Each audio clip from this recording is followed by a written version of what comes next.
he thought if there was 99% chance of me getting an innocent plea, or an innocent from a jury, Right. and 1% chance that I'd be found guilty, I would never see the light of day. Ever. I would die in prison. So his thought was, you know, you can spend 20 years or 15 years on probation and then be done with it and try and find a way to get it expunged somehow. Right. But once the pleas are exhausted, you're in a lot of trouble unless you find newly discovered evidence. So it's not even a matter of a racial thing in this case. Obviously, fairly Anglo man, right? Had enough money to get a good lawyer. Absolutely. Still didn't help you. Not a bit. What's the state coming to? I mean, where are we going? I fear for where America's going. I love my country. I served her well. I did 7 years in the military, but I do not like the government. I hear you. Yeah, we love our country. We're tired of the machine. Yeah. It almost brings me to tears. I hear you. And now when I hear people, when the news instantly says, someone was arrested for this. Before, I used to be like, that dirty, rotten scumbag. Yeah. Look at these priests. What are they doing, this and that and this and that? Now, I hear a story, I'm like, I don't take it at face value anymore. You can't, no. It has to run its due course in a legit court of law, you know? Legit. Oh, imagine that word. Right. Yeah. Yeah, we actually think that because if someone says that someone did something that it must be true. Right. He must have done it. Right. And it's not necessarily Well, true. the propaganda machine, the news and all that stuff. But then I've had my own run-ins with the state. Back in the 70s, I walked out the back door of an apartment north side of Phoenix. I fit the description of a young kid, tan, jeans, swept off to Durango. They were giggling so hard. Left me in the back of the patrol car, you know, 180 degrees. I'm dying back here. They're laughing. They just love that stuff.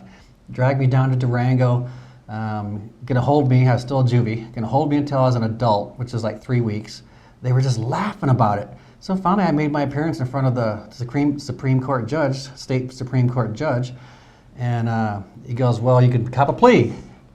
I went, no, I want to take my chances in the jury, because I was innocent. I'll just walk out my back door. And it was already prearranged for me. They were shipping me out of the state or whatever. They told me, don't come back until you're at least 21. I said, no problem, I'm never coming back. But 20 years later, I did come back. But man, I totally relate with people being shafted with this process here. You know, once you get caught up in the system, how do you get out of it? How do you clear your name? The police system is unbelievable. It doesn't work. It does not work. Because what they do is they prey on your fear. They trump your charges up so high, they give you, you know, if you're facing 500 years in prison, a plea sounds pretty good. Right.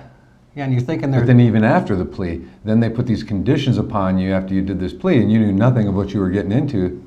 Oh, guess what? Now you've got to say you were guilty. Right. And I said, no, that's not going to work. And they said, well, guess what? You're going to prison. And they really don't like it when you stand up to them. Yeah. They really don't like it. Unbelievable. When you stand with your back straight, they don't like that. Oh, yeah. You are defiant. Oh, yeah. When you do that. Yeah. So what else, David? Anything else you want to let us know about your experience, what you think down the road? What do we need to do, you know, to help change the system? Any final thoughts? I think what Allison is doing is, it's actually spurred me to, I want to follow in her footsteps. I want to tell my story. I want the world to hear exactly what I went through, verbatim, word for word, horrific moment to horrific moment. Although I can't say it right now, I wish I could. I wish I could yell at the top of my lungs, but it would actually harm me at this point. Right. But for more people to get out there and tell their story, tell what happened.